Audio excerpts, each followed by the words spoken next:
हम लोग क्या है, नीतीश कुमार पर इतना केंद्रित हो गए हैं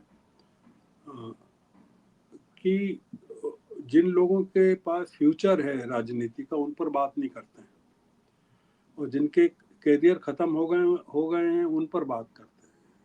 तो चूंकि हम मोदी को पसंद नहीं करते हैं, इसलिए हम नीतीश कुमार को सीएम क्यों नहीं बना रहे हैं, इस बात पर बात करते हैं। हम इस बात पर बहस नहीं करते हैं कि नीतीश कुमार को तो हटाया ही जाना चाहिए बिहार की राजनीति से किसी भी कीमत पर। और हम ये बात नहीं कर रहे हैं कि बीजेपी बहुत अच्छा कर रही है कि नीतीश कुमार को गायब कर रही है पिक्चर से। नहीं तो 5 साल के लिए पूरी की पूरी बिहार की पॉलिटिक्स फिर सील हो जाती। और अब एक आदमी 25 साल तक, आप मोदी जी को हटाना चाहते हैं 11 साल के बाद, आप कह रहे हैं कि इंटिंग इनकम्बेंसी है, और नीतीश कुमार का पक्ष लेना चाहते हैं 20 साल के बाद भी, इसलिए कि आप मोदी जी से नाराज हैं। तो इसलिए ये इन लोगों को हटा ही देना चाहिए। मतलब ये बीजेपी एक जो बड़ा काम कर रही है, बिहार पर उपकार कर रही है, वो ये कर रही है कि नीतीश कुमार को घोषित नहीं कर रही है जी।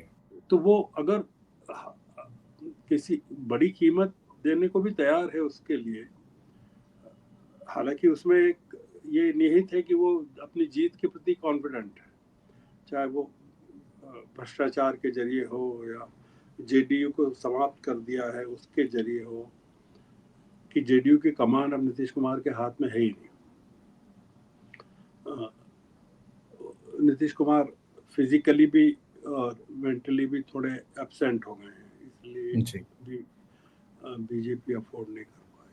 तो इसलिए बिहार में इलेक्शन का मुद्दा, ये जो लोग हैं जिनकी उम्र चिराग की 42 साल है, प्रशांत किशोर की 47 साल है, तेजस्वी की 36 साल है, ये बिहार है आने वाले सालों का।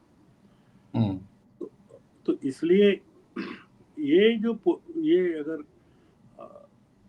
आप एक कल्पना कीजिए कि ये अगर ये तमाम लोग हाथ मिला लें आपस में, जो बिहार के हैं लोकल नेतृत्व, पिछड़ों का जो नेतृत्व है या बैकवर्ड्स का जो नेतृत्व है, या वो हाथ मिला लें आपस में और बीजेपी को भी बाहर कर दे और जेडी को भी बाहर कर दे, तो क्या होगा। मोदी जी ने विकास की बात की वहाँ अपनी मीटिंग में, दरभंगा के मुजफ्फरपुर की मीटिंग।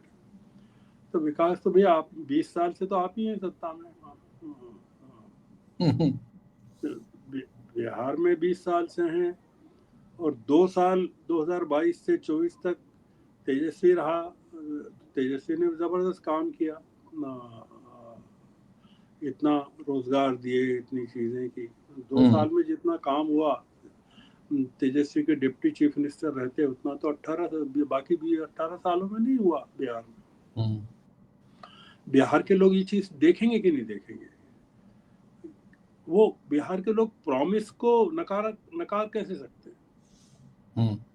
कि चिराग पासवान कहते हैं कि मैं चुनाव लड़ूंगा और फिर नहीं लड़ते हैं। क्यों नहीं लड़ते? उनको डर है कि वो सफाया हो जाएगा इस बार 29 सीटों पर। पिछली बार 137 पर लड़े थे, 1 सीट मिली थी और वो भी बीजेपी में शामिल हो गया था, जेडीयू में शामिल। और इस बार 29 की 29 साफ होने वाली है। तो क्या करेंगे उनके? तो वो केंद्र की पॉलिटिक्स से भी गायब हो जाएंगे और स्टेट की पॉलिटिक्स से। तो प्रशांत किशोर भी कह रहे थे चुनाव लड़ूंगा, नहीं लड़ रहे।